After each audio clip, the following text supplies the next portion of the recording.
የተወሰኑ ጤናማ ምግቦችን ማብሰል የምግብ እሴታቸውን እንደሚያሳጣቸው እናም ጠቃሚ ቫይታሚኖችን እንዲያጡ እንደሚያደርጋቸው ታውቃላችሁ?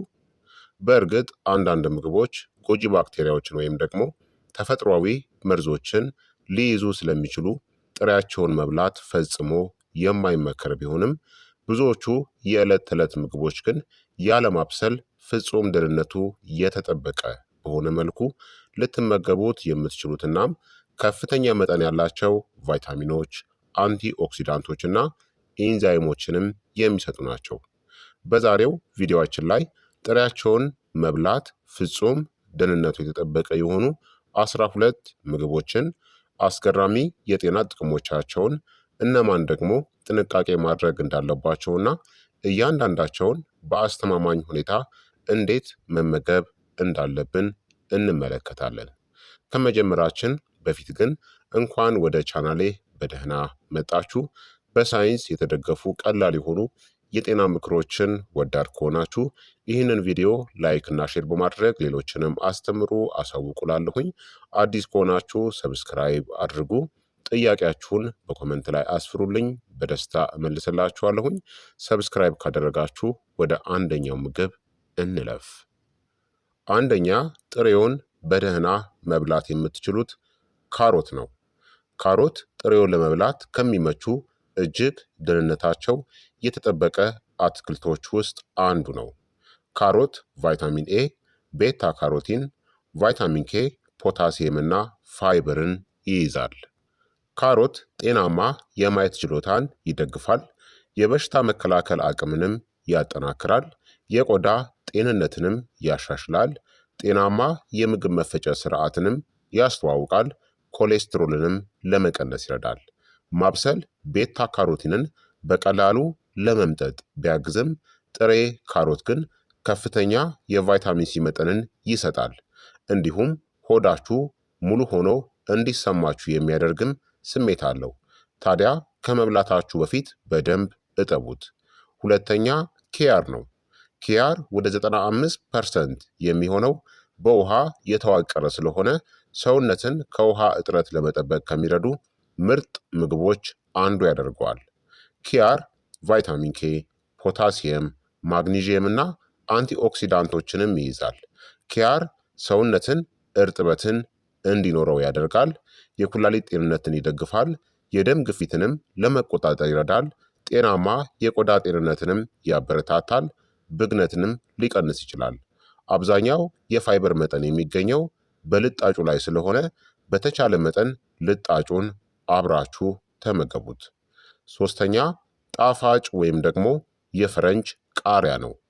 ቀይ፣ ቢጫ፣ ብርቱካናማ እናም አረንጓዴ ጣፋጭ የፈረንጅ ቃሪያዎች እጅግ በጣም ጥሩ የሆኑ ጥሩ መክሰሶች ናቸው። የተሟሉ ንጥረ ነገሮችን ቫይታሚን ሲ፣ ቫይታሚን ኤ፣ ፎሌት እና ፋይበርንም ይይዛሉ። ሙቀት ከፍተኛ መጠን ያለው ቫይታሚን ሲን ሊያጠፋው ይችላል። ስለዚህ ጥሬውን መብላት እጅግ ጠቃሚ ነው። የበሽታ መከላከል አቅምን ያጠናክራል፣ ዓይንን ይጠብቃል፣ የኮላጅን ምርትንም ይደግፋል፣ የቆዳ ጤንነትንም ያሻሽላል፣ የኦክሲዲቲቭ ስትረስን ለመቀነስም ይረዳል። አራተኛ ቲማቲም ነው። ቲማቲም ጥሬውም ሆነ ሲበስል እጅግ ጣፋጭ ነው። የተሟሉ ንጥረ ነገሮች ቫይታሚን ሲ፣ ፖታሲየም፣ ፎሌት፣ ላይኮፔን እንዲሁም አንቲኦክሲዳንቶችንም ይይዛል። ቲማቲም የልብ ጤንነትን ይደግፋል፣ ኢንፍላሜሽን ወይም ደግሞ ብግነትን ለመቀነስ ይረዳል፣ የበሽታ መከላከል አቅምንም ይጨምራል፣ ጤናማ ቆዳንም ያበረታታል። ማብሰል የላይኮፔን መምጠጥን ይጨምረዋል፣ ነገር ግን ጥሬ ቲማቲም ብዙ ቫይታሚን ሲን ይሰጣል። ከሁለቱም ዘዴዎች ከፍተኛውን የጤና ጥቅም ለማግኘት ሁለቱንም መንገዶች ተጠቀሙ። አምስተኛ አቮካዶ ነው። አቮካዶ ምንም አይነት ማብሰል የማይፈልግ ተፈጥሯዊ ምግብ ነው።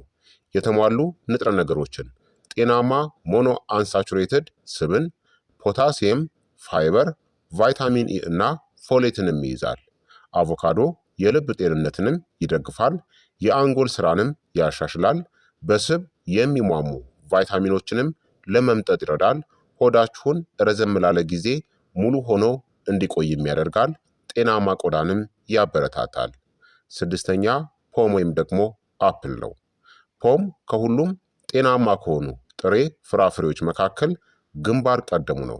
የተሟሉ ንጥረ ነገሮችን ፋይበር፣ ቫይታሚን ሲ፣ ፖሊፊኖልስ እና ፖታሲየምንም ይይዛል። የሚሰጠን የጤና ጥቅሞችም የአንጀት ጤንነትን ይደግፋል፣ የደም ስኳርንም ለመቆጣጠር ይረዳል፣ ኮሌስትሮልንም ይቀንሳል፣ የክብደት አስተዳደርንም ይደግፋል፣ የልብ ጤንነትንም ይጠብቃል። አብዛኛው ፋይበርናም አንቲኦክሲዳንቶች የሚገኙት በልጣጩ ላይ ብቻ ስለሆነ በተቻለ መጠን ልጣጩን አብራችሁ ተመገቡ። ሰባተኛ ብሉ ቤሪ ነው። ብሉ ቤሪ እውነተኛ የንጥረ ምግብ ማዕከል ተብሎ ይጠራል። የተሟሉ ንጥረ ነገሮችን አንቶሲያኒን፣ ቫይታሚን ሲ፣ ፋይበር እና ማንጋኒዝን ይሰጠናል። እንዲሁም ማስተዋልን ወይም ደግሞ ማስታወስን ይደግፋል፣ አንጎላችንን ይጠብቃል፣ የልብ ጤንነትንም ያሻሽላል፣ ብግነትን ይቀንሳል፣ ጤናማ እርጅናንም ይደግፋል። እንደ መክሰስ ጥሬውን ለመብላት ወይም ከእርጎ ጋር ለመቀላቀል ፍጹም ተስማሚ ነው። ስምንተኛ ስፒናች ነው። ትኩስ ስፒናች በሰላጣዎችና በስሙዚዎች ውስጥ በጥሬው በስፋት ይበላል። የተሟሉ ንጥረ ነገሮችን ቫይታሚን ኬ፣ ፎሌት፣ ብረት ወይም ደግሞ አይረን፣ ማግኒዥየም እና ሉትኒን ይሰጠናል። የጤና ጥቅሞቹም አጥንትን ያጠናክራል፣ ጤናማ ደምንም ይደግፋል፣ የአይን ጤንነትንም ይጠብቃል፣ ጤናማ ጡንቻዎችንም ያበረታታል። ለኩላሊት ጠጠር የተጋለጡ ሰዎች ስፒናች ኦክሳሌትን ስለሚይዝ ከመጠን በላይ ከመብላት መቆጠብ ይኖርባቸዋል። ዘጠነኛ ሰላጣ ነው። ሰላጣ ከሁሉም ጥሬ አትክልቶች በጣም አስተማማኝ ከሆኑት ውስጥ አንዱ ነው። የተሟሉ ንጥረ ነገሮችን ፋይበርን፣ ቫይታሚን ኤ፣ ቫይታሚን ኬ እና ፎሌትንም ይሰጠናል። የጤና ጥቅሞቹም የምግብ መፈጨትን ይደግፋል፣ እርጥበትንም ያበረታታል፣ ጤናማ ክብደትንም ለመጠበቅ ይረዳል፣ የአጥንትን ጤንነትንም ይደግፋል። የብክለት አደጋን ለመቀነስ ሁል ጊዜ በደንብ እጠቡት። አስረኛ ራዲሽ ነው። ጥሬ ራዲሽ ቅመም አዘልናም የሚያድስ ጣዕም አለው። የተሟሉ ንጥረ ነገሮችን ቫይታሚን ሲ፣ ፋይበር እናም ፖታሲየምንም ይይዛል። የጤና ጥቅሞቹም የምግብ መፈጨትን ይደግፋል፣ የጉበት ጤንነትንም ያበረታታል፣ የደም ስኳርንም ለመቆጣጠር ይረዳል፣ የበሽታ መከላከል አቅምንም ይደግፋል። ወደ ሰላጣ ውስጥ ከፋፍላችሁ መክተት ትችላላችሁ። 11ኛ ስትሮበሪ ወይም እንጆሪ ነው። ትኩስ ስትሮበሪ በእነዚህ ንጥረ ነገሮች የተሞላ ነው። በቫይታሚን ሲ፣ በፋይበር፣ በአንቲኦክሲዳንት እና በማንጋኒዝ። ይህም የልብ ጤንነትን ይደግፋል፣ ቆዳችንን ያሻሽላል፣ የበሽታ መከላከል አቅምንም ያጠናክራል፣ ኢንፍላሜሽንንም ለመዋጋት ይረዳል። ታዲያ ከመብላታችሁ በፊት ስትሮበሪዎችን በጥንቃቄ እጠቧቸው። 12ኛ የተወሰኑ የለውዝ አይነቶች። ብዙ የለውዝ አይነቶች በተፈጥሯቸው ጥሬውን ይበላሉ። ከነዚህም መካከል አልመንድ፣ ዋልነት፣ ፔካንና ማካዴሚያ ነትስ የምንላቸው። እነዚህ የተሟሉ ንጥረ ነገሮችን፣ ጤናማ ስቦችን፣ ፕሮቲን፣ ፋይበር፣ ማግኒዚየምና ቫይታሚን ኢን ይሰጣሉ። ጥቅሞቻቸውም የአንጎል ጤንነትን ይደግፋሉ፣ ልብን ይጠብቃሉ፣ የምግብ ፍላጎትንም ለመቆጣጠር ይረዳሉ፣ ጤናማ የሆነ ኮሌስትሮልንም ይደግፋሉ። እንዳይበላሹ ጥሬ የለውዝ አይነቶችን በትክክለኛው መንገድ በደንብ አከማቹ። ታዲያ እነዚህን ምግቦችን ጥሬያቸውን መመገብ ትችላላችሁ ማለት ነው። ታዲያ በደንብ አስቀድማችሁ ማጠብ አለባችሁ። ታዲያ ምግቦችን ጥሬ ከመብላታችሁ በፊት ማወቅ ያለባችሁ ጥንቃቄዎች አሉ። ሁሉም ምግብ ጥሬውን ሊበላ አይችልም። ሁልጊዜ እነዚህን ማስታወስ ይገባል። ፍራፍሬዎችንና አትክልቶችን በደንብ ጠቡ። የተበላሹ ወይም አረንጓዴ ወይም ሻጋታ ያወጡ ክፍሎችን ቆርጣችሁ አስወግዱ። ምርቶችን ደግሞ በማቀዝቀዣ ውስጥ በትክክለኛው ሁኔታ አስቀምጡ። ትኩስ ምግቦችን ደግሞ ከታመኑ ምንጮች ገዝታችሁ ተጠቀሙ። ምግብ ከመያዛችሁ በፊት ደግሞ እጆቻችሁን በደንብ ታጠቡ። የተዳከመ የበሽታ መከላከል አቅም ያላቸው ሰዎች ለምሳሌ ነፍሰ ጡር ሴቶች፣ አዛውንቶችና ትናንሽ ህፃናት ታዲያ በጥሬ ምግቦች አጠቃቀም ላይ ከፍተኛ ጥንቃቄን ማድረግ አለባቸው። በአጠቃላይ ጥሬ ምግቦችን መመገብ ትኩስ ጣዕሞችን ለመደሰትና የተወሰኑ ቫይታሚኖችንና አንቲኦክሲዳንቶችን ለመጠበቅ ድንቅ መንገድ ሊሆን ይችላል።